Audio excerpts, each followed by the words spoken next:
How many of you walk into the restroom in the morning to go brush your teeth and your sink gets clogged? It's only a matter of time when it happens, and when it does, you need to be prepared. Your first thought would be call a plumber.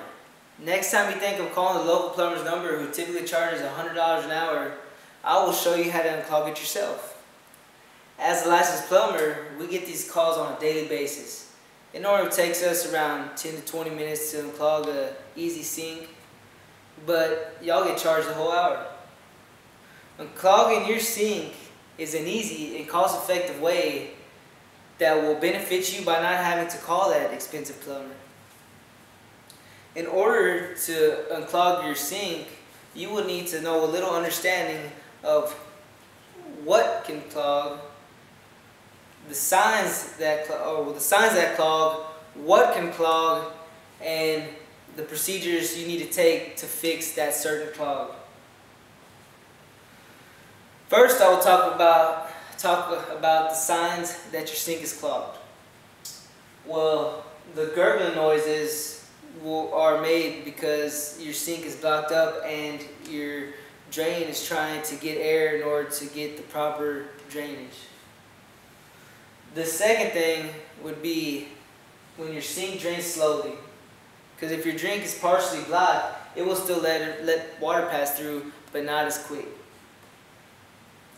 And the last sign is the obvious one, which is your sink being full. Now that I've talked about the signs of when your sink are clogged, I'm going to talk about the parts that can clog. First part would be the pop-up assembly, where hair, toothpaste, even soap, scum, and floss can clog. Next would be the P-trap, and this is the one that gets clogged the most. And the part that it gets clogged would be the belly of the P-trap. Normally, we find small toys, toothpaste caps, razor blades, coins, and even diamond rings.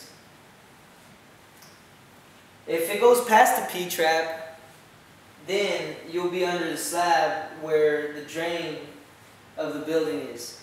And normally roots, some dirt, or even large objects can get stuck there. Now that I talked about the parts that can get clogged, I will be talking to you about the procedures to help you get that clog undone. First procedure would be to get the pop-up assembly disconnected and see if you have any hair, toothpaste, or even floss on it. Second, you would get your plunger and you would use it in a fashion like this. You would put it on the drain and then you pump it up and down. Maybe you can break loose a little bit of the debris that's in the P-trap. You fill it up and see if it'll run afterwards, and if it doesn't, then your next step would be having to take the P-trap off. Once you take the P-trap off, you want to dump the contents of the belly. After you're done dumping the contents of the belly, you're going to reconnect it, and then you're going to fill the sink up and drain it. If it's still clogged, you're going to have to redisconnect the P-trap. Then you're going to have to get your gloves on first, and then get your sewer snake. And to use this thing, you unscrew it back here, and you get some of the snake out. You're going to put it inside the T, and you're going to screw it back, and you're going to twirl it around. And you're going to do that until you get a lot of stress on the snake, and you're going to work that area for a while. Whenever you pull it back out, you're going to see the contents of what's clogging it. Typically it's going to be roots and some floss and stuff like that. You put your P-trap back together and you're going to do a test.